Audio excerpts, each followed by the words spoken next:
Hola, buenas tardes. Gracias a todas por acompañarnos esta tarde. Es un placer reunirnos en torno a las figuras que nos precedieron y que hicieron grande esta organización. La excusa esta tarde es la presentación de un libro que hay que agradecer que se den de pronto, a veces con precipitación, las coordenadas que nos reúnan en torno a una figura en la que desde la Federación Local de Valencia habíamos pensado en más de una ocasión. Como sabemos todos y todas, la actualidad nos lleva demasiadas veces en volandas, casi sin dejarnos tiempo para tomar aire y para reflexionar. Pues eso es lo que nos ha pasado en más de una ocasión con este tema, que hemos pensado en Juan Peiró, en la inmensa persona que fue, en la figura clave del anarcosindicalismo y en la vinculación que tenía con Valencia. Nos parece triste la vinculación con Valencia, dado que aquí fue fusilado en 1942 en el Terrer, el nombre que se da al paredón de Paterna, y donde se asesinó a 2.238 personas, las asesinó el fascismo.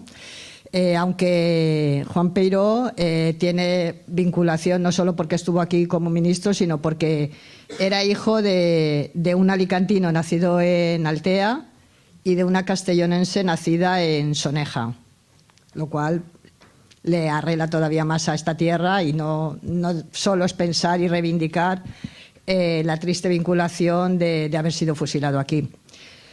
Gracias a la publicación que hace solo unos meses se ha hecho por parte de la Fundación Salvador Seguí del libro que nos ocupa, y gracias a la presencia en nuestro territorio de una de las artífices de tal publicación, se ha llevado a cabo este acto y gracias a ello nos encontramos aquí.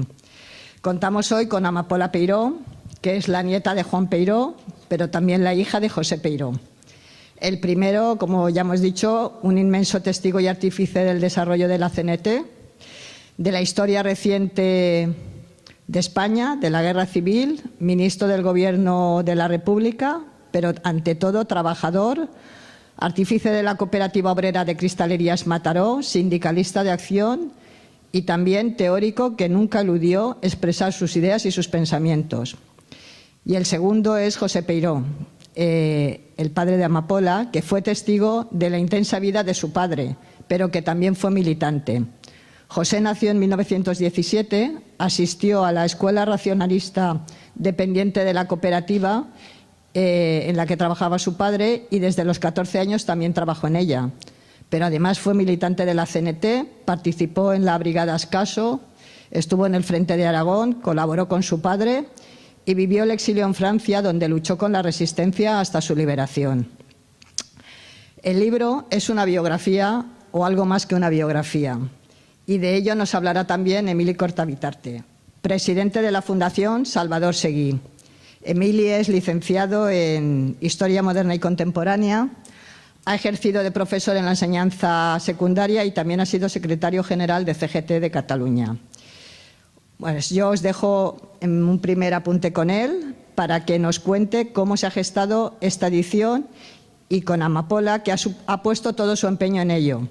Supongo que tomando el relevo en el tesón que tanto su padre como su abuelo tuvieron por poner luz sobre los acontecimientos que ellos vivieron y de los cuales todavía tenemos mucho que aprender. Sí, un poquito, o por lo menos... Sí, vale. Bueno, jo primero... o primer de tot, fonamentalment, és agrair-vos a totes i tots els que ens acompanyeu aquesta tarda, agrair a la Federació Local de Sindicats de la CGT de València, que va contestar immediatament a la trucada per organitzar aquest acte a València, perquè Amapola tenia un especial interès en que un dels llocs en el que ella volia presentar el llibre era València. Agrair també a alguns companys de la Fundació que estan aquí amb nosaltres, i a Àngela Navarro, que no sé si ens acompanya avui, que no ha pogut, que van fer les primeres correccions d'estil, i alguns de nosaltres ens hem llegit el llibre 3 i 4 vegades fins a que quedés com ha quedat, que evidentment hem respectat totalment, però hem canviat puntuacions i coses d'aquestes. I evidentment, això no és un llibre nostre de la Fundació únicament, sinó que també he de dir que aquest projecte el vam presentar al Comitè Confederal de la CGT i el Comitè Confederal de la CGT el va aprovar per majoria total, absoluta, i que és probablement sense el suport de la CGT i per tant del conjunt de les confederacions de la CGT aquest llibre no estaria en aquests moments aquí. I una mica la gènesi, per la part que li toca a la Fundació, seria que en un moment donat, ara fa com aproximadament 2 mesos, 2 anys, Amapola es posa en contacte amb mi, també es va posar en contacte, crec que amb el Rafa, també es va posar en contacte amb el Carlos Ramos de la Fundació de Madrid y también José Puigpla, pero él no es de la Fundación, pero bueno, también con él, per oferir-nos un text que estava manuscrit i que vam veure amb molt bons ulls, però li vam dir, ara què fem amb això? Són 500 planes o 600? Bueno, a partir d'aquí va haver estires i arronses. Al final ella va trobar que tenia un disquet de quan els ordinadors funcionaven amb disquet, un disquet on estava tot això picat, perquè el seu pare escrivia a màquina, bueno, això ja ho explicaràs tu, a màquina directament, i a partir del disquet, i crec que amb un regal, estic explicant coses teves, però com m'han preguntat a mi primer, crec que a partir d'un regal que et fan a tu, tens un conversor que passa el disquet a el que actualment és un pendrive. I clar, a partir del pendrive ja estem salvats perquè ja tenim un text que podem treballar, que és més fàcil de treballar. Amb aquest text fem unes lectures, és a dir, es passen a una persona de cada una de les fundacions. Confiàvem plenament en el que se'ns entregava, però de totes maneres ens ho mirem tot, a partir d'aquí vam dir ok, i va començar el procés aquest de primeres correccions, segones correccions, terceres correccions, i en paral·lel aquest plantejament de presentar-li al Comitè Confederal de la CGT la proposta perquè ens donés el vistiplau, perquè si no nosaltres econòmicament no haguéssim pogut sufragar una obra com aquesta i a més posar-la a la venda per 20 euros, que evidentment, com us podeu imaginar, no és gairebé ni el preu de sortida del tema, encara que hem treballat amb una cooperativa de les actuals que ens ha fet molt bon preu. Aquest seria una mica el recorregut. Al principi vam tenir alguns dubtes perquè hi havia coses que ja estaven en un llibre anterior del seu pare, però després ens vam adonar que era molt més que aquell llibre, que hi havia moltes altres parts que li donaven molt més de contingut i molta més força. I jo crec que d'alguna manera vam veure a la Fundació que de la mateixa manera que el 23 havíem fet un homenatge a Peiró, teníem l'ocasió de fer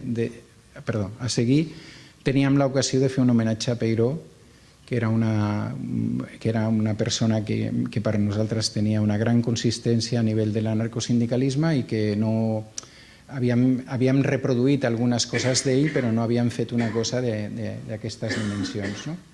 I això és la nostra gènesi, i si tu vols parlar del teu pare i com ho va fer. Claro, pues yo voy a hablar en castellano, ¿verdad? Porque mi madre era asturiana y entonces en casa se hablaba castellano, mismo si mi padre era catalán. Juan Peiró tuvo 4 hijas y 3 hijos. Las hijas pues vivieron casi siempre en España, volvieron a España después del asesinato de mi abuelo. Ellas se volvieron a España con la madre, es decir, con la esposa querida de Juan. Y vivían algunas en Barcelona, las otras en Mataró. y tuvieron hijos también. Cada uno tuvo por lo menos un hijo o una hija. Entonces hay mucho más nietos en España que yo, de Juan Peiró, claro. Y los chicos, los hombres, pues ellos se quedaron en Francia porque no podían volver a España, claro. Y el mayor, el hermano mayor de mi padre, se marchó para Venezuela y se instaló en Caracas. El más joven, Juanito, pues vivió también en Francia, pero no era tan militante como mi padre. Mi padre era, de los 3 hijos que tuvo Juan Peiró, era el más militante. Y yo siempre, yo soy hija única de José Peiró, el que escribió el libro. Y yo siempre le vi escribiendo a máquina. Bueno, entonces no había computadoras, eso lo digo para los jóvenes que están aquí. No había computadoras, eran máquinas de escribir. Y entonces escribía páginas y páginas contando lo que pasó en el movimiento libertario. Y también escribiendo artículos él mismo, porque escribió mucho en la prensa libertaria en Francia, mi padre. Y militó, sobre todo, también, al mismo tiempo que escribía, pues militó en la federación local de la CNT en París. Tuvo varios cargos, también en las Juventudes Libertarias, y se entrevistó con personalidades en París, de la República, en exilio, en fin, bueno, hizo un trabajo inmenso también de representación del movimiento anarcosindicalista de la CNT y también del movimiento libertario. Y el tiempo que pasó escribiendo, lo pasó en parte escribiendo, pues el libro, que lo tenéis allí fuera, que no era el primer libro que escribió sobre el abuelo, es un pequeño libro que se editó en los años 70 y se llama Juan Peiró, teórico y militante del anarcosindicalismo. Era un pequeño libro y mi padre estimaba que no era suficiente, no estaba satisfecho de ese librito completamente. Y quería que se amplificara un poco la historia del abuelo. Y entonces empezó a escribir una obra inmensa, que tengo yo el original en casa, que son 2 enormes volúmenes de páginas escritas a la máquina, y que incluían artículos del abuelo en varios periódicos del sindicato, a diferentes niveles, regional, confederal, en fin, bueno. Y entonces trató él de encontrar manera de hacer publicar ese enorme trabajo. Y no lo pudo conseguir. No lo pudo conseguir. Le contestaron que, bueno, estaba muy interesante, claro, pero tenía que reducir su trabajo. Es decir, cortar un poco, recortar, y que el libro fuera publicable. Entonces, él, en los últimos años de su vida, pues se dedicó a ese trabajo de recortar lo que había ya escrito, resumiendo algunas cosas, quitando artículos, en fin. Y llegó a una cosa que se podía publicar. Pero el pobre se encontró en esos momentos con problemas de salud bastante graves y que le iban a llevar, y entonces no pudo consagrar su tiempo a buscar otra vez manera de publicarlo. Y se quedó la cosa así. Entonces, él murió en octubre de 2005 en París, en el hospital Tenon. Y bueno, al último, él del hospital me llamó y me dijo: ¿quiere su padre hablar con usted? Y yo, desgraciadamente, llegué demasiado tarde, ya estaba muerto. Pero creo que quería hablar conmigo porque, bueno, había visto el día antes, pero estaba muy mal ese día. Yo creo que quería hablar conmigo para, bueno, darme esa misión de hacer publicar ese libro, de seguir su objetivo, es decir. Y bueno, yo entonces estaba trabajando de profesora no de español, pero de inglés. En un liceo teníamos mucho trabajo y no pude ocuparme de ello enseguida. Y tenía hijos a levantar, bueno. Cuando me jubilé, que tuve mucho más tiempo, pues empecé a pensar lo que podía hacer. La primera cosa que hice es corregir el original, es decir, los dos enormes volúmenes, porque, bueno, se había equivocado a veces de paginación, en fin, habían cosas que se tenían que rectificar, y empecé, bueno, ese trabajo. Y después me pensé, bueno, eso no se podía publicar, tal cual, y busqué, efectivamente, la posibilidad de encontrar el texto reducido, y es la famosa disqueta esa que se pudo utilizar para hacer publicar el libro. Y bueno, reflexioné, hablé con personas del mundo libertario en Francia también, y me dijeron, tienes que hablar con tal y cual, y bueno, poco a poco encontré personas que me prestaron una oreja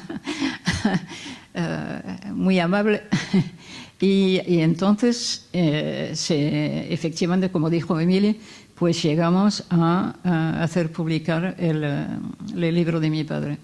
Bueno, mi padre estuvo en Francia, en Francia después de la retirada, claro, como todo el mundo, como todos los republicanos españoles, pero muchos por lo menos. Y también lo que hay que decir de mi padre es que tenía una relación muy especial, digamos, con el abuelo. Porque, bueno, él se fue con la columna, creo que era Malatesta, la columna Malatesta a combatir, a luchar en el frente de Aragón, el frente de Teruel, y allí quedó unos meses y pudo contar lo que pasaba, bueno, los malos hechos de los comunistas que bueno, las armas venían de Moscú, pero ellos las guardaban para ellos, y las brigadas anarquistas pues no tenían nada, tenían las alpargatas y bueno, fusiles que eran antiguos como todo. Y bueno, él podía ser testigo de lo que pasó en el frente de Aragón. Y después de eso, porque el abuelo, con la ética que era la suya, la rectitud, pues sus hijos no podía pensar que sus hijos iban a tener una situación privilegiada y que no iban a ir a luchar como todos los españoles que combatían contra Franco. Entonces todos los hermanos se fueron a luchar en el frente. Pero después, cuando la CNT le envió, porque es la CNT que le envió al gobierno de Largo Caballero, decidieron que 4 personas de la CNT tenían que ir a participar a ese gobierno de unión para luchar contra Franco. Había 4 personas, 4 ministros cenetistas. Había Juan López, que se ocupaba del comercio, había García Oliver, que estaba en la justicia, y estaba también Federica Monseni en la sanidad. Mi abuelo se ocupaba de industria. Y en el Ministerio de Industria, pues él, como no tenía coche de costumbre, no sabía conducir un coche, pues llamó a su hijo José, que él sabía conducir porque en el frente también conducía camiones. Y entonces pues vino a José, que era muy jovencito, mi padre, pues a servirle de chofer. Y entonces, claro, tenía una relación un poco particular con su padre que conocía muy bien. Y así fue que, bueno, pasaron todos la frontera con el coche, que después el coche se terminó el coche porque ya no había manera de tener nada para hacerlo funcionar. Y pasaron la frontera por el Pertús. Unos se encontraron separados del resto de la familia, los hermanos Liberto y Juanito se encontraron en los campos de Argelés, que cuando llegaban los republicanos españoles a Francia, pues los recibían, abrieron la frontera, bueno, por lo menos abrieron la frontera, que ellos pensaban que se iban a morir antes de pasar a Francia, porque aquello estaba muy mal, Hay gente que se suicidó, en fin, bueno, una tragedia aquello fue, bueno, por fin se abrió la frontera, pudieron pasar y se encontraron en Francia. Y en Perpiñán, porque se terminaron por, bueno, paso con los detalles, porque se podría contar muchos detalles. Primero estuvieron en Perpiñán. Y en Perpiñán mi abuelo pues supo que Liberto y Juanito, sus dos hijos, el mayor y el menor,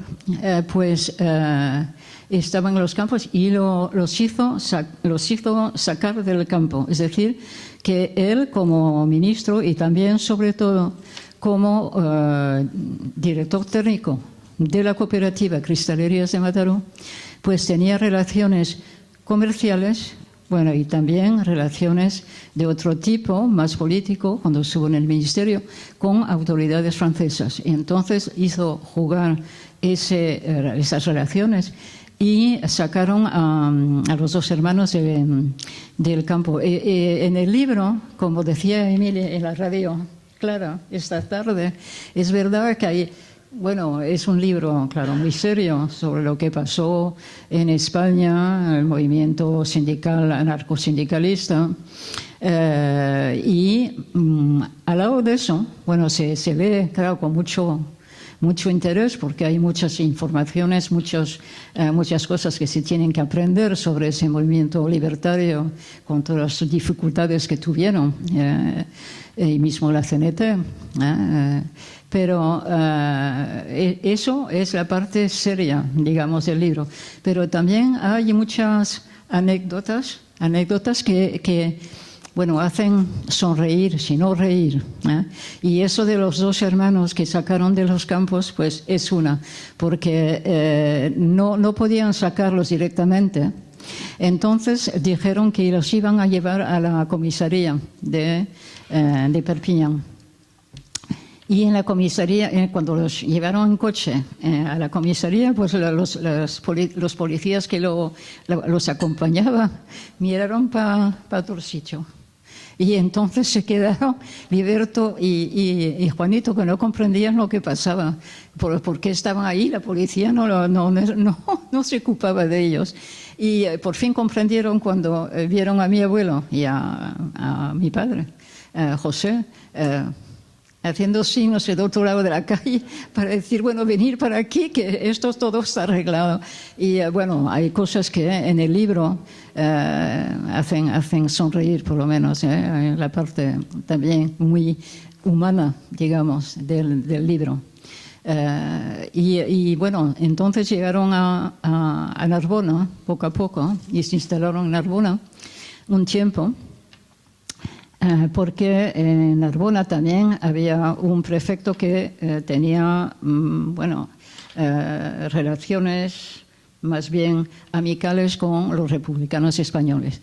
Y en Narbona les dieron una especie de casa, la Villa Renaissance, que se dice en francés, y allí estuvieron viviendo un tiempo, toda la familia reunida. Bueno, mis tías llegaron un poco más tarde porque ellas las cogieron, las mujeres las cogían y las llevaban a refugios para mujeres.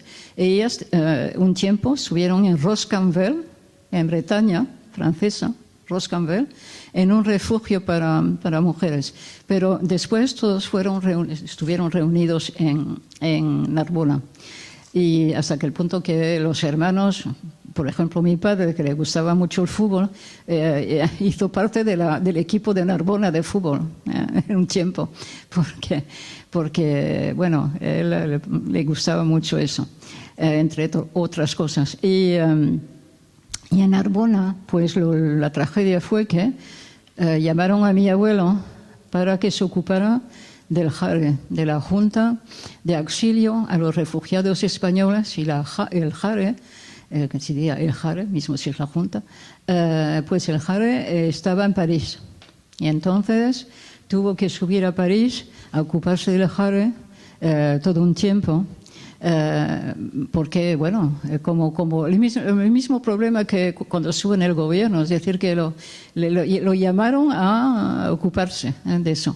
Y él lo hizo como de costumbre, lo mejor que podía. Y vivía en un cuarto, bueno, casi miserable en París, porque no, todo el dinero que tenía lo daba a los amigos. Eso siempre fue una constante en la vida de mi abuelo, es decir, mismo en Mataró, donde vivía la familia, pues la casa estaba abierta a todos los que venían a buscar ayuda o una ayuda que sea de dinero o una ayuda moral.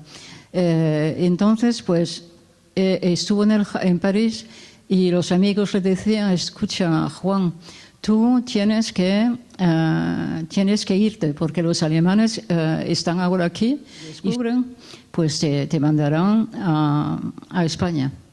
Y él no quería irse, pero por fin se decidió y trató de pasar la línea de demarcación entre la Francia ocupada y la Francia libre.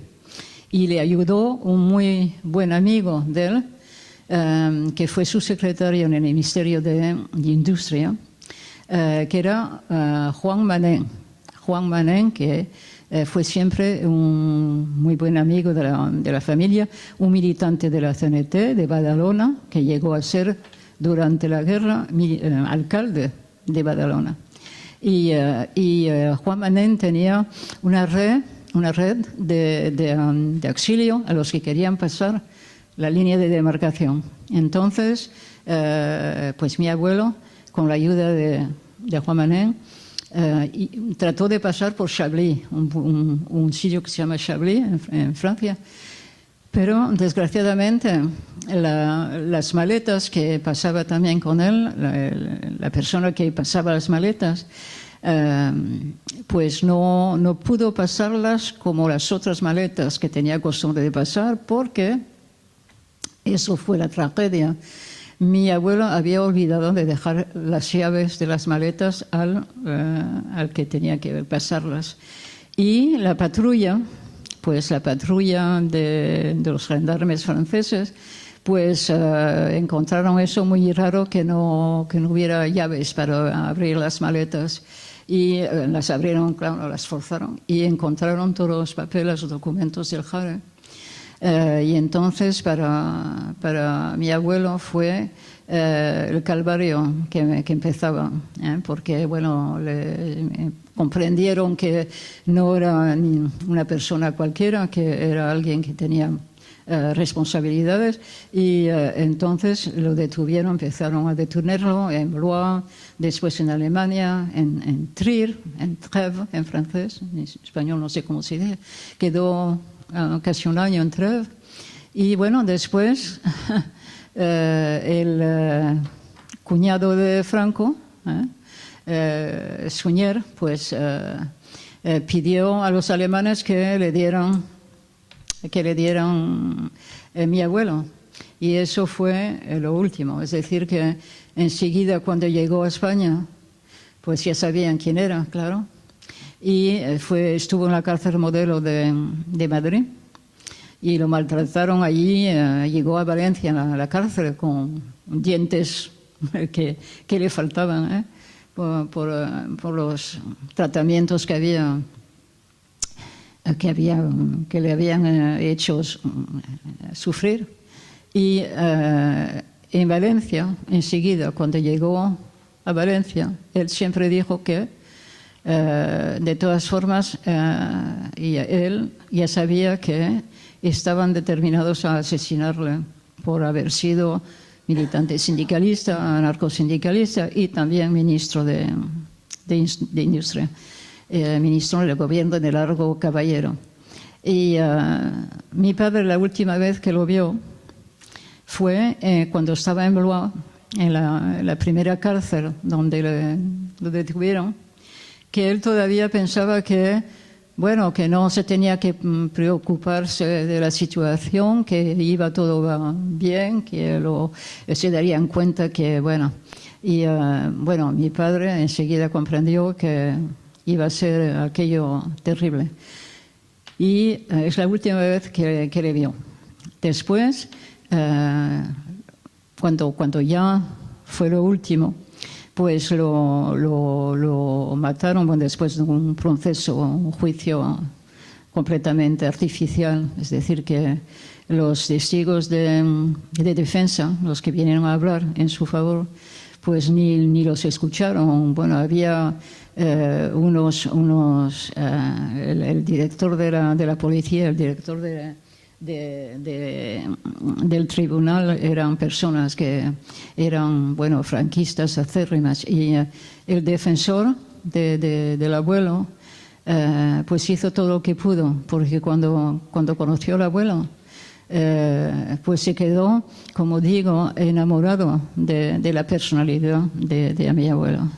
Es decir, que bueno, él cuando defendía a gente lo hacía como era su oficio de hacer, pero por mi abuelo hizo, bueno, más que lo que tenía que hacer.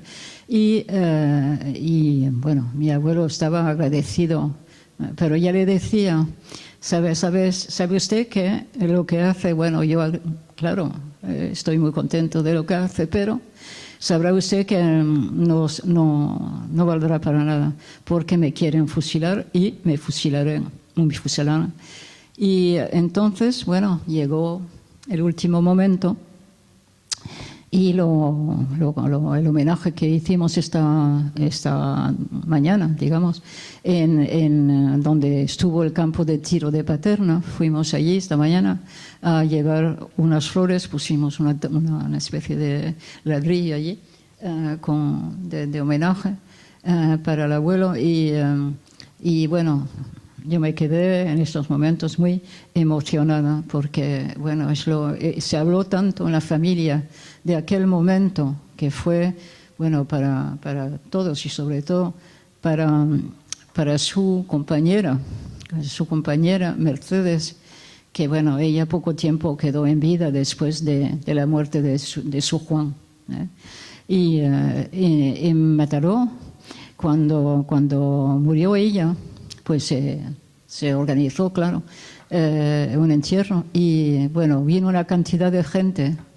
Hay un artículo de periódico que con una foto que se ve el gentío que había, la gente que vino a hacer un homenaje, porque ella, bueno, no era militante, pero ni era una mujer libre ni nada, pero ella, bueno, le sirvió mucho para el trabajo que hizo él. Si no hubiera sido Mercedes, pues no podía hacerlo. Y entonces, bueno, después de la muerte del abuelo, pues mi padre siempre guardó esa veneración para su propio padre. Y me la comunicó, es decir, que hablando tanto de lo que había pasado con amigos, porque claro, en el pequeño hotel donde vivíamos en París, al empezar, tenía yo 12 años cuando marchamos del hotel, pues en el pequeño hotel, en aquel pequeño cuarto, desfilaron una cantidad de amigos, de anarquistas, anarcosindicalistas, y claro, yo pequeña, pues les oía hablar y bueno, escuchaba con mucha atención lo que decían. Y es así que, bueno, quedé muy atenta a lo que hacía mi padre y a la vida que tenía. Él trabajó en las cristalerías de Courbevoie un tiempo, soplando bombillas, 3.000 por día. Ya podéis imaginar lo que serían 3.000 bombillas por día. Porque en las cristalerías de Courbevoie, que es un suburbio de París, cerca de donde vivo, yo vivo con mi marido en Colombes, y en Courbevoie había una cristalería que tenía relaciones comerciales con la cristalería de Mataró.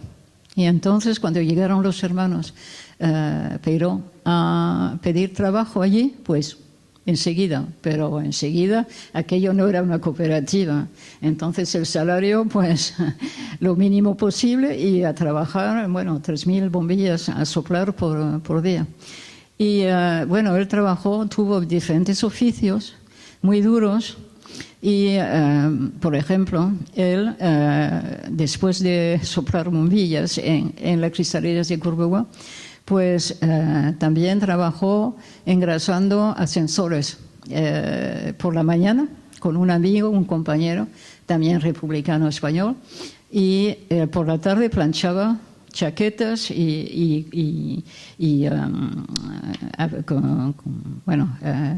ahora me falta la palabra, bueno, abrigos que pesaban una tonelada con una plancha que se tenía que calentar en una especie de aparato con gas, y se ponía la plancha encima, que pesaba ella misma una tonelada, y además ponía un trapo mojado por encima que provocaba un vapor allí. Bueno, cuando iba a verle a donde trabajaba, que me llegó varias veces, pues le veía en una nube de vapor, y que, bueno, fue un trabajo muy duro. Después, en los últimos momentos de su vida, pues trabajó como archivista, pero poco tiempo antes de tener problemas de salud. Y los tuvo porque, bueno, mi padre era como el abuelo, también les gustaba mucho comer. Y, bueno, cuando cambió de oficio, pues claro, él antes le hacía falta comer por los trabajos que tenía. Después se sentó en la oficina de la OFPRA, de la oficina de refugiados y extranjeros y refugiados y apátridas, el OFPRA en francés, y allí pues se perdió la salud, de hecho, porque ello fue catastrófico para su salud. Y bueno, entonces terminó su vida así. Y es el libro que está ahí, que escribió durante una buena parte de su vida, fue, aparte, bueno, su trabajo sindical en la federación local de la CNT, en las Juventudes Libertarias también, pues aparte de eso, él pasaba su tiempo con el objetivo, la obsesión, digamos, de hablar de su padre, de hacer conocer a todo el mundo lo que había sido su padre, es decir, un hombre que, bueno, que todo el mundo admiraba. De hecho, mismo los adversarios políticos pues le estimaban, porque no podía ser de otra manera, porque era un hombre muy recto, muy leal, muy bueno. Es decir, que en su juicio, cuando lo juzgaron de manera totalmente artificial, pero bueno, se supo que por el abogado que escribió en los años 60, después escribió una carta a 60 o 70, no me acuerdo ahora, escribió una carta a mi padre desde México, para, creo que es México, Venezuela como liberto, porque, bueno, de Venezuela. Y escribió una carta a mi padre explicando los últimos momentos de Juan Peiró, y es una carta también muy emocionante. Y, bueno, él lo que quería es, bueno, que se supiera, mi padre quería que se supiera todo esto, es decir, lo que pasó en el juicio, que mismo gente de derechas vino a defender a mi abuelo, porque en Mataró, cuando hubo el golpe de Estado de Franco, pues había gente, anarquistas, bueno, revolucionarios profesionales, que querían matar a todo el mundo. Ellos con el fusil pues querían matar a la mitad de Mataró. Y entonces mi abuelo pues se dijo que no, eso no era posible, que no se podía matar a gente así sin juzgarlos. Lo que habían hecho o no, que no se podía fusilar a gente por lo que eran, pero por lo que hacían, pero no por lo que eran. Y entonces pues entonces él salvó a cantidad de gente que después aceptó, algunos aceptaron de explicar que era un hombre bueno sobre todo y que no se podía él fusilar. Había mismo maristas hermanos maristas que había también salvado en Mataró, y entonces hay una cantidad de gente que trató de aportar su testimonio para salvarle, pero no sirvió para nada. Bueno, me voy a parar porque creo que me dicen de parar, ¿no? Es lo que... No, porque si no quedo aquí hablando. La narración del libro ya la has hecho. Sí, ya está. Es que hemos estado en Radio Clara y no nos dejaban decir nada y... Es por eso que ahora, bueno, ahora si sí. puedo seguir, sigo. Yo como queráis. Yo creo que está bien, ¿no? Bueno, muy bien. Ya esperaremos las preguntas después, supongo. ¿Qué te parece, Neil? A mí me parece bien. ¿Me dejas decir algo? Deja de decir algo a mí. ¿Sí? ¿Sí? ¿Qué? ¿Digo yo algo ahora? Vale. Vete. Sí. No, yo solamente para que ya empecemos a dialogar un poquito. Evidentemente Amapola es quien conoce el proceso, quien lo ha vivido digamos en segunda persona, aparte de José. Y yo quería hacer, pues, supongo que lo que me toca en este caso, que es una visión un poco más política del libro, ¿no? Es decir, el libro se puede leer como una narración y es una narración con mucho contenido, con mucha potencia humana, donde aspectos como su mujer, como la familia, como los compañeros y compañeras, etcétera, aparecen ahí, como su modo de vida, los años del hambre, las detenciones, los atentados, etcétera, cantidad de cosas por las cuales pasa Juan Peiró y que yo creo que está muy bien que las conozcamos, ¿no? Pero yo creo que tiene como tres aspectos, ¿no? Uno sería otro sería el aspecto en que su hijo se dedica a defender a su padre, que probablemente no necesitaba mucho defenderse, pero él lo hace. Y el otro, que a mí me parece que es como un apartado, bueno, que tiene todo el sentido, pero que es el apartado quizás más José, que es todo el apartado dedicado al asunto del exilio y demás, ¿no? Que está narrado como más en primera persona, aunque también se habla de Peiró, él lo sufre en paralelo y yo creo que esa tercera parte, porque me voy a referir fundamentalmente a la segunda, es muy significativa, porque es muy dramática en algunos momentos, hilarante en otros, cuando explica los ronquidos de su padre, por ejemplo, los problemas que les traen los ronquidos de su padre cada vez que están en un barracón o en algún sitio, o problemas de pasar mucho hambre y de pronto ponerse a comer ciruelas mezcladas con no sé qué y evidentemente luego no poder caminar ni 100 metros porque hay que ir todo el rato buscando un sitio en el que expulsarlo. Es decir, hay momentos así, realmente son muy buenos, ¿no? Son de una literatura sobre lo que pasó en esa etapa del exilio, acuciados por un lado por reunir a la familia, por otro lado con la entrada de los nazis, etcétera, y su propia supervivencia.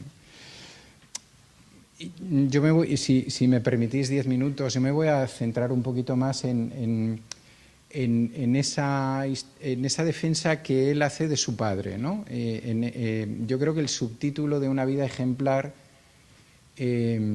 tiene mucho sentido en esta obra, y es porque él intenta demostrar, y creo que lo demuestra, dos cuestiones fundamentales, ¿no? Y pondré algún ejemplo. Una que estamos ante un personaje de una ética absolutamente integral, y eso se demuestra en una serie de episodios, como por ejemplo cuando nos explica cómo se enfrenta con Pestaña, que es uno de sus mejores compañeros dentro del sindicato y que formaban aquella triada con Seguí, Pestaña, Peiró, pero que ante la postura de Pestaña de la CGT debe de dejar de funcionar como está y debe hacer sindicatos profesionales para poder sobrevivir en el sistema de la dictadura de Primo de Rivera. Él se opone, y se opone radicalmente, y no tiene ningún problema en cantarle las 40 a su mejor amigo y compañero, por lo menos hasta entonces. Otro momento que sería el momento en que es ministro, yo creo que está muy bien descrito, porque en general tenemos la idea de que cuando se nombra a los 4 ministros, o a los 2 anarquistas y los 2 anarcosindicalistas, como queráis, o los 4 anarcosindicalistas, hay un poco la idea de que Juan López y Joan Peiró aceptaron fácilmente, y entonces este libro nos describe cómo eso no fue así, como Joan Peiró no quería ser ministro. Él tenía la teoría que en todo caso quienes debían participar en política, a pesar de sus diferencias, era la FAI, y que la gente que era más sindicalista debía quedarse construyendo la revolución social para lo que pasara después, y como él acepta por disciplina militante. Es decir, él tiene una reunión con el secretario general de la CNT en esos momentos, Marianín, sí, Mariano, y acepta al cabo de varias horas de discusión cuando el secretario general le dice: es que ha habido un pleno y ha decidido que eres tú. Y en ese momento él acepta, ¿no? Es decir, ese sentido que él tiene de la disciplina militante. Otro punto en su ministerio de integralidad es cuando deja de ser ministro, y de los 3 ministros de la CNT es el único que a los 4 días está en su puesto de trabajo. Es el único que coge un tren desde Valencia con un pase y se acerca a Mataró y vuelve a su lugar de trabajo, ¿no? Y eso también es una demostración de integralidad, ¿no? Los artículos que en todo momento hizo contra lo que él consideraba la violencia pseudo-revolucionaria, las actuaciones revolucionarias, ¿no? Y en esos hubo momentos en que él expuso de alguna manera su vida por oponerse a determinadas prácticas, determinadas prácticas de determinados grupos, por ejemplo, de defensa en la etapa del pistolerismo, que iban más allá de los grupos de defensa, o por los momentos en que escribió todos los artículos que luego dieron lugar a un libro fundamental de él, que es Peligro en la retaguardia, que motivaron que una persona que había sido su guardaespaldas y que en ese momento era comisario, le llamara a capítulo y le dijera: Juan, te quiero mucho, estás exponiendo tu vida entre los nuestros, hay gente que está muy cabreada contigo, debes de cambiar, debes hacer otro tipo de artículos, o debes dejar de hacer estos artículos. Y él le dijo con toda tranquilidad: mañana te contesto con el artículo que voy a hacer. Y evidentemente el artículo siguió en la misma línea, ¿no? Con lo del Jare, que antes Amapola ha explicado, fue igual. Es decir, su detención tiene mucho que ver con que él estaba protegiendo. Él podía haberse ido a México desde el primer momento. Era una persona de prestigio, era el representante de la CNT en el Jare, y como hicieron otros representantes de otros partidos políticos y organizaciones sindicales que estuvieron en el Jare, fueron de los que salieron rápidamente, y algunos de los líderes de la revolución también salieron hacia México y otros lados. Él se mantuvo allá por esa intención de ayudar a toda la gente que venía, a toda la gente de CNT que venía a pedir auxilio, y esa detención con esa maleta se produce porque él no quiere dejar atrás esos papeles. Él quiere, no acepta huir él sin proteger los papeles. Si él hubiera dejado los papeles, nada de lo que pasó en la detención hubiera sucedido, ¿no? Es otra muestra de esa integridad. Y luego, evidentemente, el tema del Consejo de Guerra, ¿no? como elemento un poco máximo y final, ¿no? Porque yo creo que todas y todos más o menos sabéis que él, especialmente desde que llegó a la cárcel, a la prisión celular de Valencia, se pasó 14 meses en aquesta presó, y en estos 14 meses él vio por su celda desfilaron excompañeros que ya se habían vendido a Franco y a los sindicatos verticales, y emisarios de Girón de Velasco y de otra gente del falangismo, diciéndole, pues es que lo tienes muy fácil para salvar tu vida, reunirte con tu familia y tal, que es pasar a formar parte de los sindicatos verticales, te vamos a dar un cargo de responsabilidad, tu familia no va a tener problemas, vas a poder reunirla, y en todo momento se negó a eso, sabiendo que su final, como antes decía Amapola, y él se lo expresa a su abogado defensor, él sabe que su final está cantado, es decir, que le va a tocar que le fusilen, ¿no? Yo creo que esos son momentos que el hijo narra, que cogidos, hilvanados por esa línea, es la parte que yo creo que José intenta plasmarnos para reivindicar a su padre, ¿no? Y la segunda parte, si me permitís 5 minutos más, es que José, de alguna manera, en este libro continúa los debates que tuvo su padre en su momento, ¿no? Y diré 3. Uno fue el debate sobre las federaciones de industria. Peiró ya tenía una federación de industria, la Federación del Vidrio, antes de entrar en la CNT. Era el presidente de la Federación del Vidrio de todo el Estado español antes del año 18, que él asiste al Congreso de Sants y se convence de que debe entrar en la CNT, y con él entra, pues evidentemente, todo su sindicato, y él procura que entren todos los sindicatos afiliados a esa federación. Peiró planteará en el Congreso del 1919 el tema de las federaciones de industria, ahí el tema no saldrá, lo vuelve a plantear en el 31, ahí sí sale, y muchos de los que le criticaron en el 19 y en el 31, de los que decían no tenemos que hacer federaciones de industria porque eso nos aleja del territorio, lo importante es potenciar las federaciones locales, etcétera, etcétera, entre los cuales os puedo citar Abad de Santillán, Magriñá, Peirats, Buenacasa, García Oliver, etcétera, personajes importantes dentro de la organización.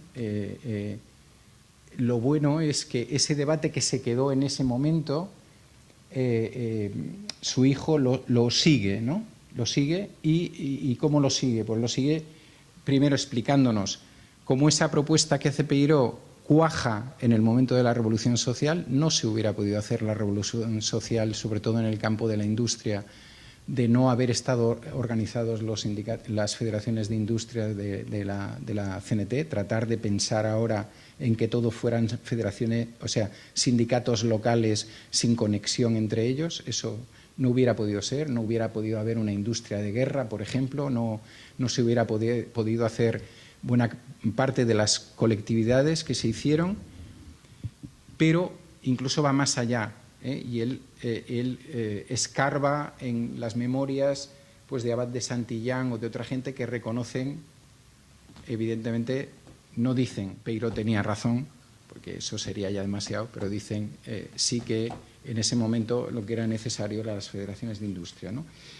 El otro tema es el de espera que se me va, no es federaciones de industria, va.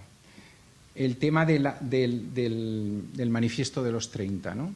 ese famoso manifiesto que sabéis que se hizo en los años 30, donde 30 anarcosindicalistas plantearon que había una deriva en una buena parte de la organización de la CNT, en parte de probar procesos revolucionarios que eran en buena medida suicidas, ¿no? y que así se fue demostrando, porque la mayoría de ellos fracasaron, ¿no? Lo que luego García Oliver llamó la gimnasia revolucionaria. Esta lucha, José le llama la revolución por la revolución, ¿no? Este planteamiento. Frente a eso aparecieron 30 sindicalistas que hicieron un manifiesto, conocido como el Manifiesto de los 30, que en ese momento fue absolutamente vilipendiado y criticado, ¿no? Pues también José hace un seguimiento de después, ¿no? Entonces es muy curioso cómo nos encuentra las memorias de Abad de Santillán diciendo: bueno, quizás nos sobrepasamos un poco en la crítica, tampoco era para tanto, tampoco había tantas diferencias, o incluso en un texto o en unos comentarios de García Oliver, que por cierto están también se reproduce algo parecido en una entrevista que reprodujimos en la Fundación Salvador Seguí, donde él viene a decir que él nunca había tenido ningún problema con los trentistas, ¿no? Si uno va a las actas del año 31, ve que el debate es entre Peiró y García Oliver, ¿no? Entonces, es eso que él hace como una especie de seguimiento de lo que ha pasado con las ideas de su padre y cómo aquellos y aquellas que se opusieron reaccionan al cabo de los tiempos. Yo creo que es uno de los grandes kits o de los grandes éxitos de este libro, ¿no? Sí, cuando hagamos esa lectura política, y seguramente que todas y todos seréis capaces de buscar otras partes, porque es un libro muy, muy poliédrico, no es un libro lineal, es un libro que tiene muchas posibilidades de lectura y tal.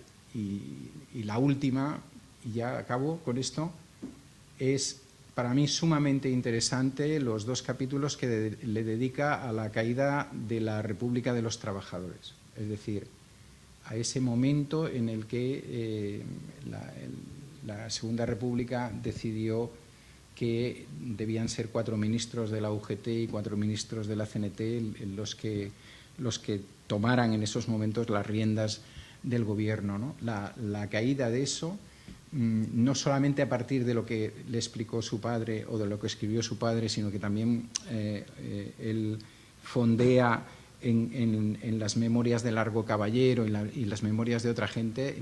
Yo creo que es brutal. Es brutal porque hasta ahora hemos tenido yo por lo menos, ya me pongo yo primero, hemos tenido una sensación de que todo eso provenía del mayo del 37 y fundamentalmente Barcelona. Y yo creo que José nos da otra tesis, y esa otra tesis es que sí que tiene que ver con mayo del 37 y en Barcelona, pero que ahí había una estrategia lanzada a mucho más largo plazo que servía en primer momento para cargarse al POUM y en segundo momento para cargarse a los ministros de la CNT. Entonces, yo desconocía en buena medida determinadas cosas, al menos yo personalmente desconocía determinadas cosas que nos explica de ahí cómo un sector de los ministros del Partido Socialista dan un giro y dejan a Largo Caballero con el culo al aire y se ponen del lado de los 2 ministros del PC que supuestamente han dimitido pero que no quieren dimitir y que lógicamente vuelven al gobierno a cambio de que salten los 4 ministros cenetistas, ¿no? Yo creo que esos 2 capítulos en el que además él sondea más cosas, investiga más cosas, como por ejemplo las conversaciones con el entonces presidente del Frente Popular francés, cuando este presidente consulta a Moscú qué pasa si nosotros echamos una mano, y las respuestas de Moscú y estas cosas, yo creo que es también otro de los aspectos fundamentales del libro. Por tanto, un libro que podemos leer de muchas maneras y que nos da muchas pautas y que nos da, yo creo que muchos momentos de reflexión, aparte de que también lo podemos leer, bueno, como una narración, ¿no? Porque es capaz de hacerlo como una narración de la biografía de Joan Peiró.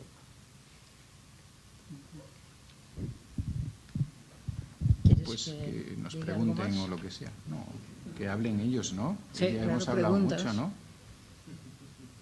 Preguntas. Si quieren preguntarnos algo. Si no va a hablar, A él o a mí. va a hablar Amapola, ¿eh? Si no va a hablar Amapola, que para eso ha venido. No, eso también. Yo voy a hacer una pregunta. Así. He contar que Joan Peiró intenta proteger a muchas personas.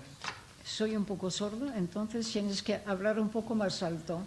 Vale, pues podria dir que Joan Peiró intenta protegir a diverses persones, entre elles els seus fills que estan en el camp de concentració de França, que intenta...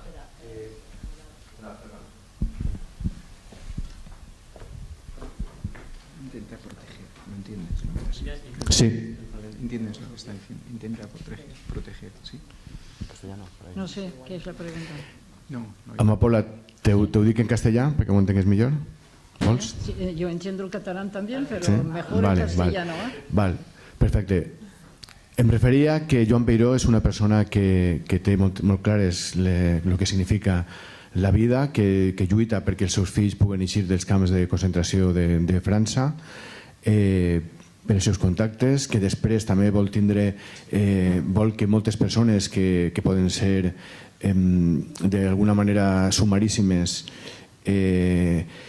pues que tinguen un judici o que almenys se puguen salvar i que ell intenta fer això també, però després ell té l'oportunitat de salvar-se ell mateix, almenys salvar la vida renunciant d'alguna manera als seus ideals, però amb la possibilitat d'escapar després i jo crec que el que ell vol és que no serveixi de símbol de que després el franquisme agafa el símbol de Joan Peiró, de la renúncia de Joan Peiró, per a d'alguna manera posar-ho davant de totes les persones com el fracàs de la revolució o com que han guanyat en aquest aspecte. Me referís a que tingué l'oportunitat de salvar la vida renunciant als seus ideals i que no ho va fer. Jo crec que això és molt difícil avui en dia entendre-ho. En aquell context ell ho tindria molt clar, però les persones que estem així suposa que moltes tindríem dubtes de prendre aquesta decisió o no. M'agradaria que insistir una miqueta en això. Me lo va a decir, a repetir. No, que si estás de acuerdo en que cuando tu abuelo decide no aceptar los cantos de sirena del franquismo, lo hace porque lo hace porque él no quiere que su figura sea utilizada para demostrar que la revolución ha fracasado y que el franquismo se está imponiendo. Eso es lo que te planteo. Que la revolución no fracasaba. Ha fracasado y que el franquismo se impone. Sí. ¿Y dónde está la pregunta? Bueno, que si estás de acuerdo en esa visión, en esa... ¿De que la revolución había fracasado? No, de que tu abuelo no permitió entrar en el sindicato, no se permitió a sí mismo entrar en los sindicatos verticales para que no se diera esa imagen. Hombre, claro. Hombre, claro. Para él era, bueno, entonces por fin comprendí lo que decías. Pues, Disculpa por el rollo que vos me dio. Pues no, claro, para él era imposible aceptar de trabajar con los sindicatos verticales. Eso para él era algo que no podía soportar la idea.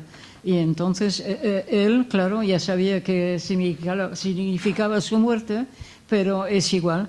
La revolución para él, yo la idea que guardé de la revolución, que era su objetivo, la revolución social, siempre fue el objetivo de mi abuelo. Y eso con mi padre lo he entendido muy bien, porque siempre lo repetía. Es decir, que para mi abuelo el sindicalismo era el instrumento fundamental de una revolución social en el futuro. Pero él no pensaba que se podía hacer inmediatamente una revolución social en España.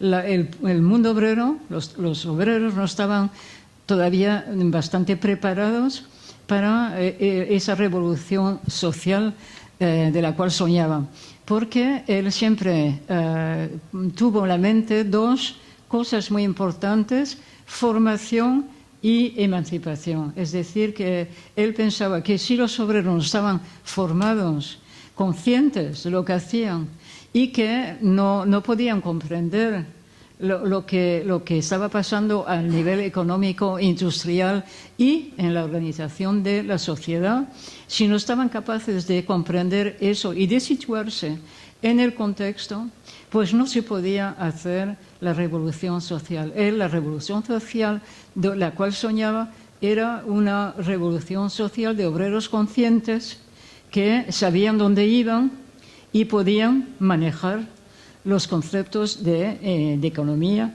y de la industria, de la sociedad en general.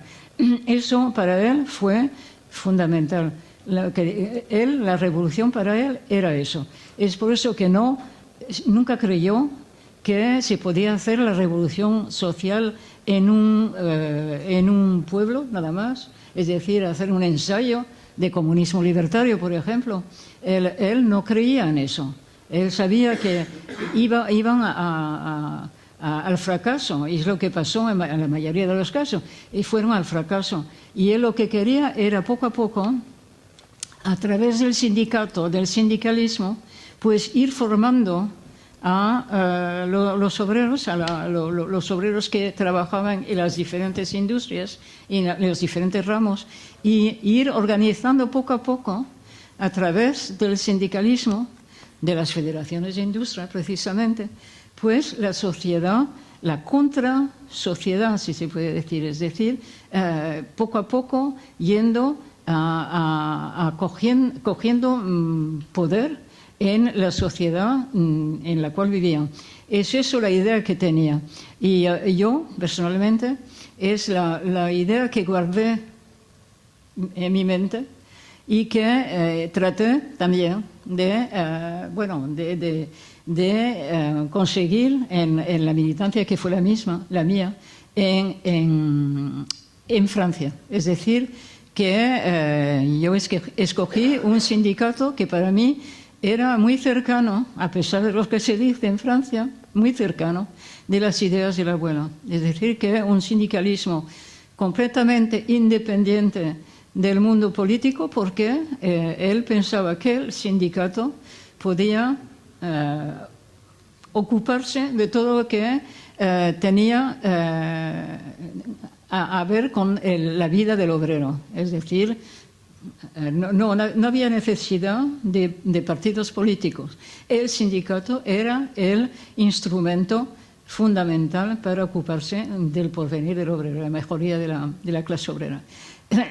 Y eso lo guardé en mi mente porque escogí un sindicato en Francia que precisamente es completamente independiente.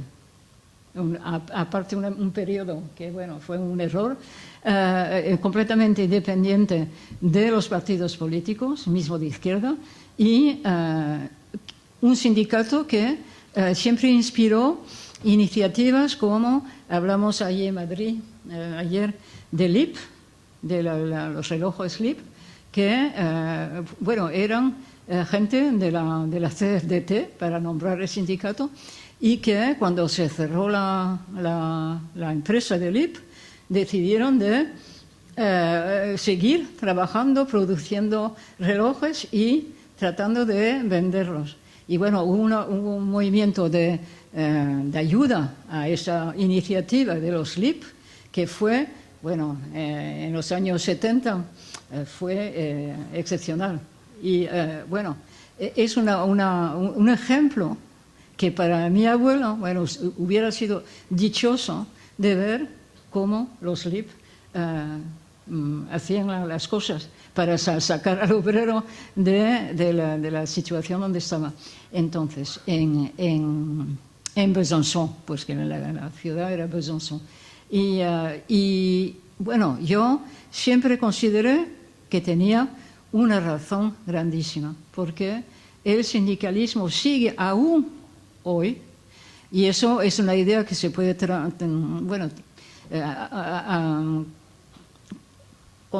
se puede comunicar, digamos, a las jóvenes generaciones, es decir, que el sindicalismo es la manera de luchar contra los patronos. Es la única manera de proceder. Y mismo ahora que el contexto, bueno, claro, está mucho cambiado, ahora todo es mundial, pero mismo así, bueno, se pueden imaginar formas de sindicalismo que puedan luchar contra esa mundialización, precisamente, de las empresas. Y yo creo que tenía razón en eso. Muchos anarquistas lo criticaron por ser reformista, es lo que decían. Bueno, Peiró es un reformista, pero no comprendían que él era verdaderamente un revolucionario, era él el revolucionario, de hecho. Y lo que quería decir es todo.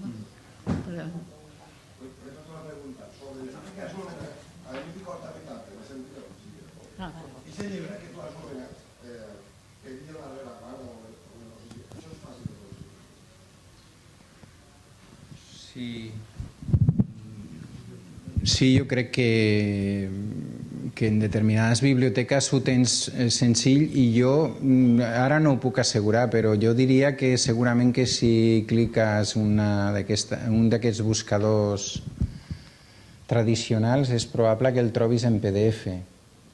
Jo diria que sí, que és fàcil que el trobis. No, ell va fer una sèrie d'articles a principis de la Revolució, en els primers mesos de la Revolució, en dos diaris dos diaris de Mataró, que un es deia Combat i l'altre em sembla que Llibertat, i bueno, va ser un dels pocs que es va atrevir a assenyalar quins eren el que ell considerava els excessos de determinats, el que ell considerava pseudorevolucionaris, i després els va plegar, va fer com una mena d'introducció i els va plegar en un llibre. És un llibre que s'ha reproduït diverses vegades i jo crec que no te seria complicat, sobretot en una biblioteca d'universitats. Digues.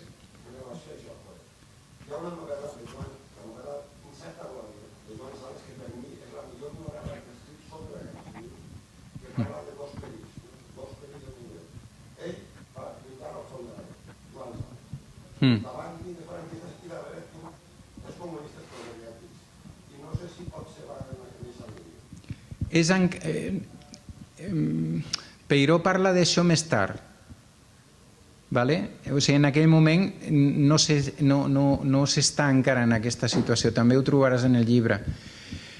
En Perill a la rereguarda ell està parlant fonamentalment dels excessos que es poden estar cometent, però sí que hi ha articles, té articles posteriors, per exemple, quan ell visita el seu fill, que està en el front d'Aragó, quan torna, diu, com és possible que la gent que estem a la rereguarda estiguem més armats que la gent que està en el front?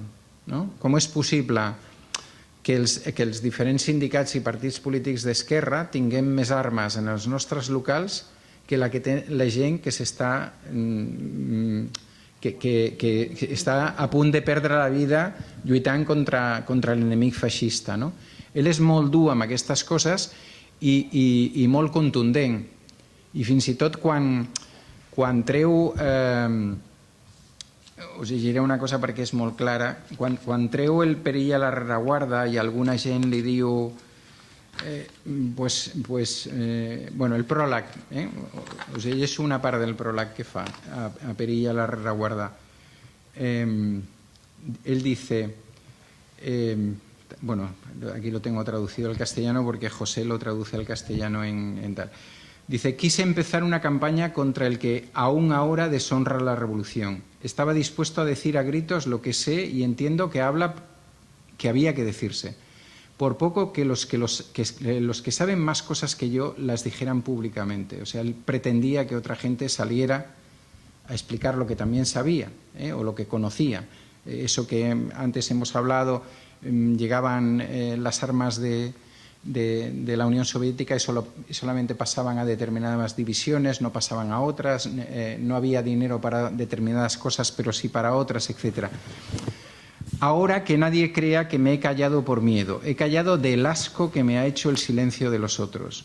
No había bastante con la reproducción de mis artículos, es decir, a él no le servía que todo el mundo dijera qué razón tiene Peiró y mira qué artículo ha escrito Peiró, ¿no?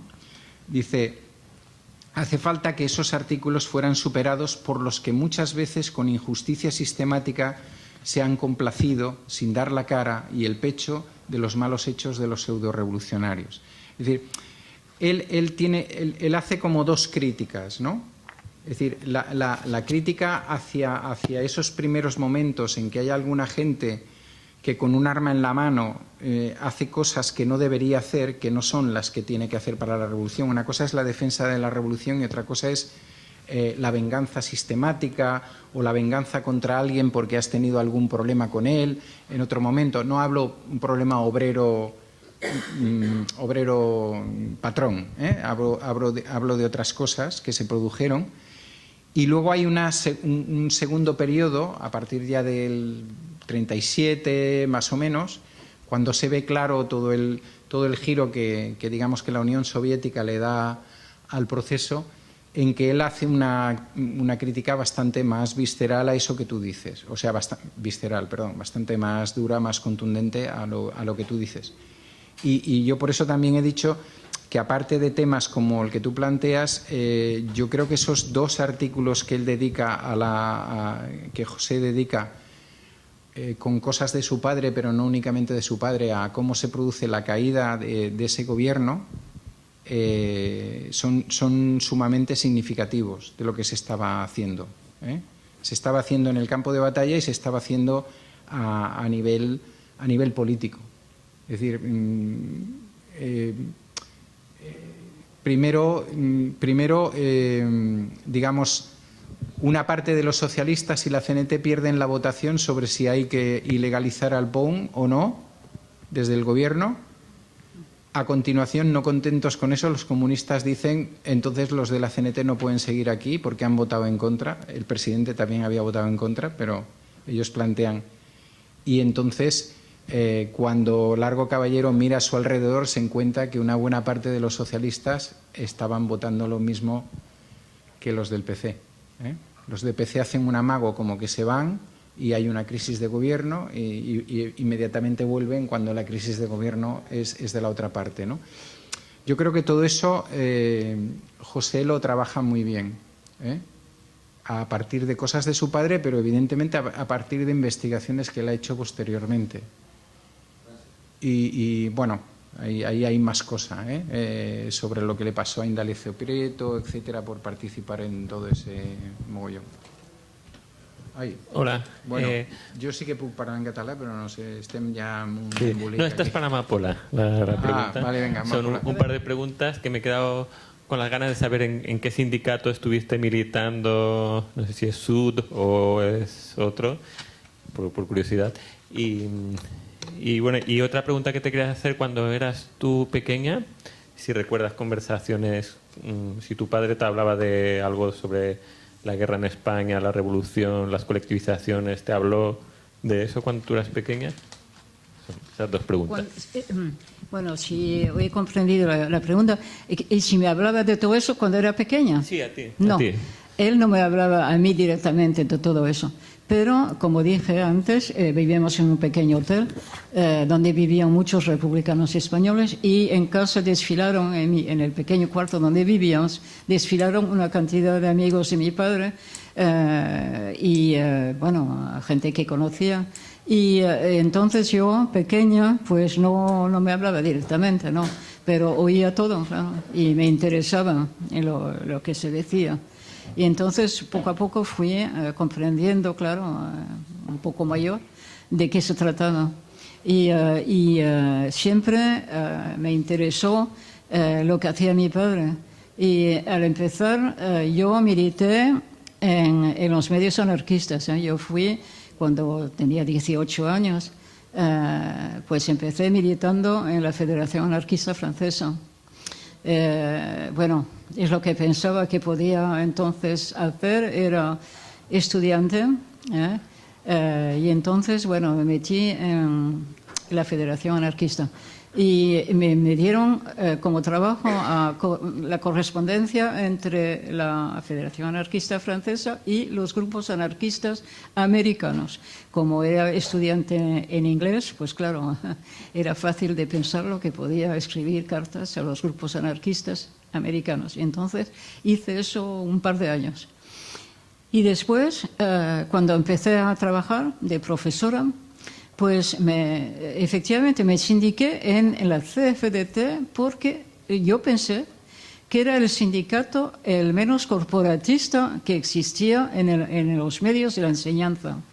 Es decir, que con ese sindicato se podía, en la misma sección del colegio donde se trabajaba, podían reunirse juntos para hablar de los asuntos de unos y de otros. Pues reunirse juntos señoras que limpiaban el colegio por la noche, que hablaban con los profesores a veces, bueno. Y habían vigilantes, es decir, jóvenes de surveillants, como dicen en francés, los que vigilaban el patio donde había los chiquillos jugando, en fin, los alumnos jugando. Nos reuníamos todos juntos. Y en uno de los primeros colegios donde trabajé, pues conseguí crear una sección donde había efectivamente 12 personas y en las 12 personas había señoras que limpiaban las clases, el colegio por la noche, habían profesores y habían vigilantes. Y eso me pareció muy interesante, porque era el único sindicato que me permitía hacer eso. Y entonces, bueno, se formó en París también lo que se llamaba la Alianza Sindicalista.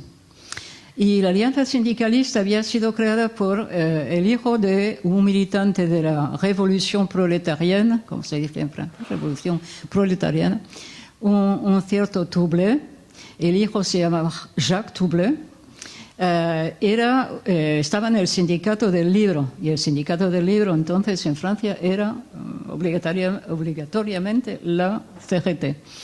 Y bueno, él pensó crear un movimiento, la Alianza Sindicalista, para reunir varios militantes anarcosindicalistas y que difundiéramos las ideas anarcosindicalistas en los varios sindicatos, es decir, que pudiéramos explicar lo que era, hablando así con uno, con otros, y poder ir explicando y haciendo evolucionar el pensamiento de la gente con quien trabajábamos.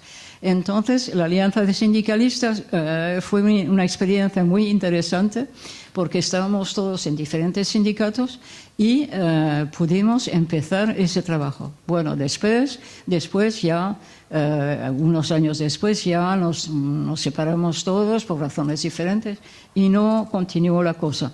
Pero era una muy buena idea, porque hubiéramos podido trabajar en cada sindicato para promover lo que era el anarcosindicalismo. Pero bueno, cada uno siguió militando con esa idea, cada uno en su sindicato, mismo si la alianza se separó, cada uno siguió militando con esas ideas. Y otra parte de mi militancia fue que cuando era muy jovencita también, mi padre me presentó a un cierto Daniel Meyer que estaba en la Liga de los Derechos del Hombre. Y con la idea que entrara en la Liga de los Derechos del Hombre para militar en ese movimiento. Bueno, pero era muy jovencita y eran todos abogados, juristas, bueno, y eso me pareció a mí muy serio. Es entonces que empecé en la Federación Anarquista Francesa. Y después, pues con la idea de los derechos del hombre, se quedó seguramente la idea en la mente, pues cuando mis hijos fueron bastante mayores, me metí en Amnesty International. Y 30 años quedé trabajando para Amnesty International sobre diferentes temas, los derechos de las mujeres, la pena de muerte y todo lo que se presentaba para defender las personas que estaban en la cárcel en diferentes países, como sabéis, que es el trabajo de Amnesty International. Quedé 30 años y después la evolución de Amnesty International no me gustó y escribí una carta muy detallada con las razones por las cuales no podía quedar, siempre con la misma idea de ética, no podía quedar en un movimiento que no correspondía ya a lo que pensaba. Y entonces marché. Y ahora me dedico a otro tema también muy importante en Francia, sobre todo, que es la laicidad. Es decir, a defender lo que es la laicidad para hacer comprender, sobre todo a los jóvenes, que en Francia no comprenden lo que es.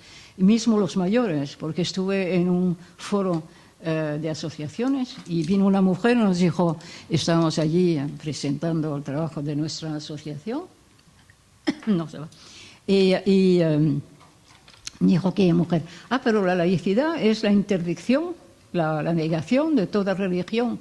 Dijimos, no, ¿qué va? Es la libertad, al contrario de que cada uno escoja con la conciencia que tenga de ser o musulmán, católico o judío, poco importa, o ateo. Y entonces explicamos a esa mujer que, bueno, estaba equivocada completamente.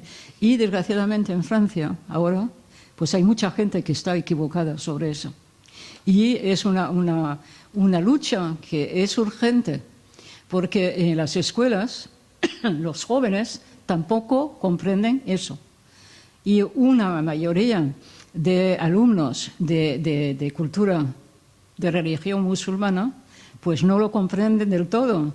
Y entonces ellos, pues ya se saben los problemas que hubo en Francia, que hubo profesores que los mataron por haber hablado libremente de algunas cosas, y que no estaban, claro, permitidas por su religión, por la religión de algunos alumnos en la escuela. Y entonces, bueno, hubo ese problema. Y yo pienso que es una lucha, no sé si será en España también, pero en Francia es muy importante de eso.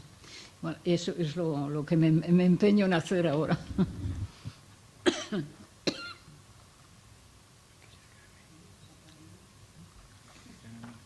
No, ça va, merci. No,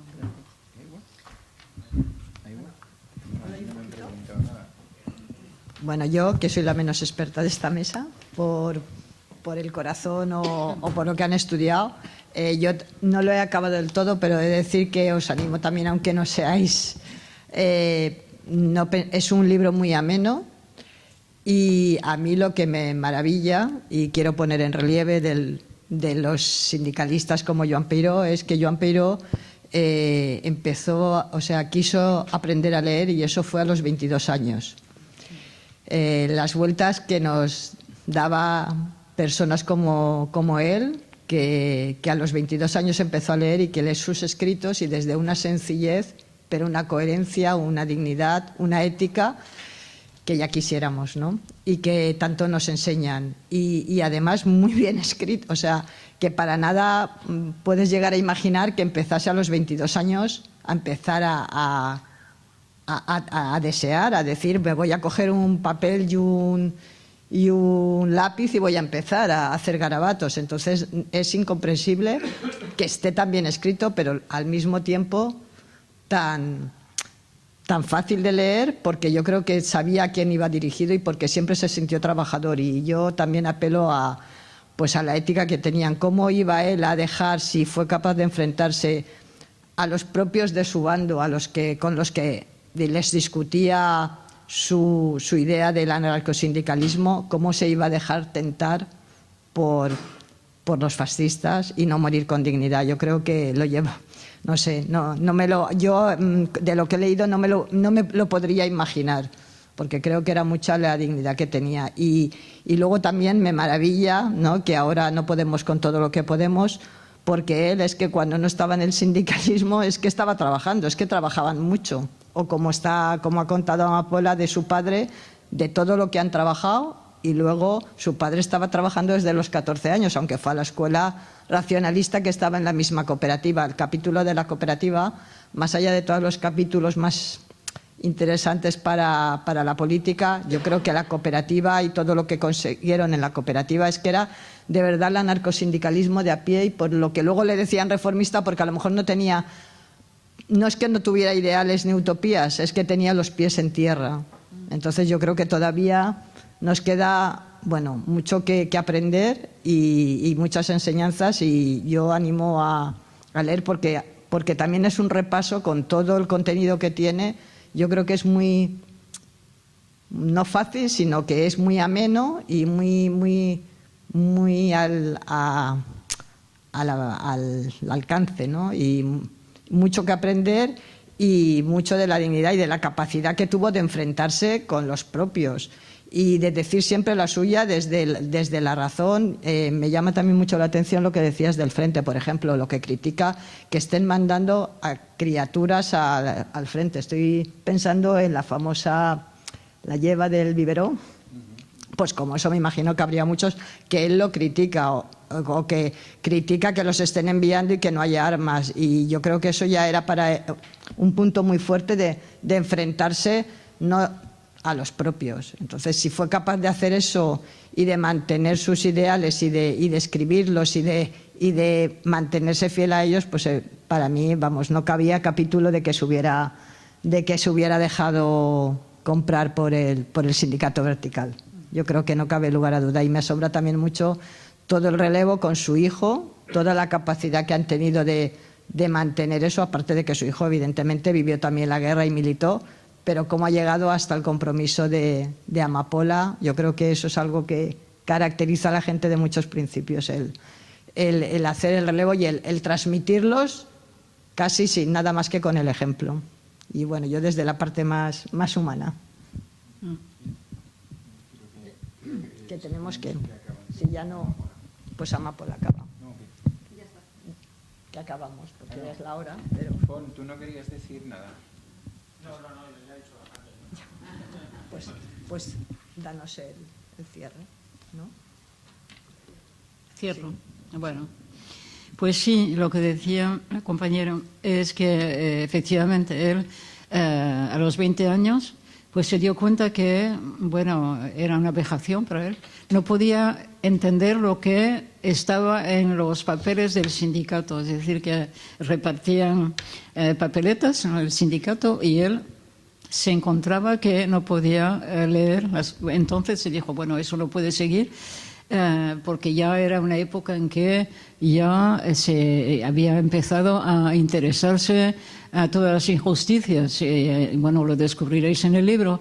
En la primera empresa que era en la cual era aprendiz vidriero, que bueno, los aprendices vidrieros los trataban como casi esclavos, mismo los que tenían, bueno, más competencia en la empresa, pero no había falta de patronos, mismos los obreros que consideraban a los aprendices como, bueno.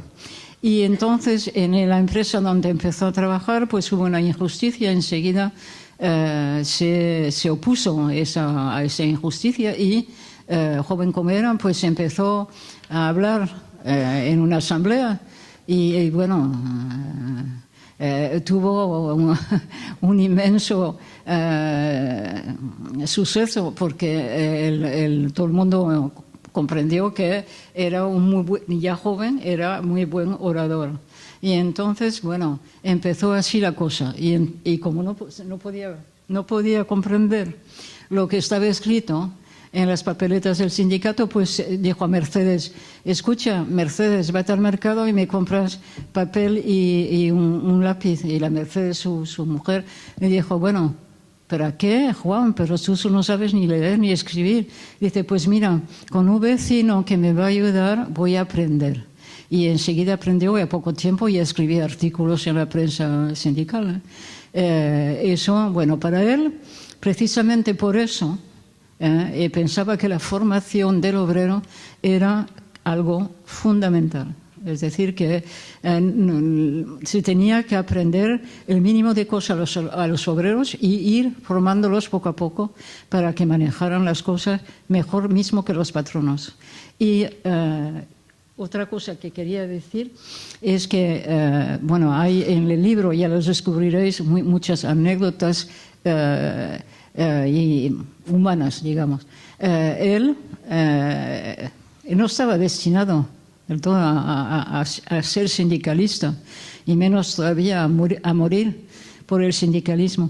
Cuando era joven le interesaban las corridas, ir al toro. El padre le llevaba a toros al domingo a ver los toros, y él le gustaba muchísimo. Hasta que un día se metió, lo tuvieron que sacar por el culo, porque bueno, se metió a torear. Y le gustaba también mucho la pantomima. Y entonces era alguien que le gustaba bailar. Es así que se conocieron con Mercedes bailando. Y nada lo destinaba a ser un militante sindicalista importante en España.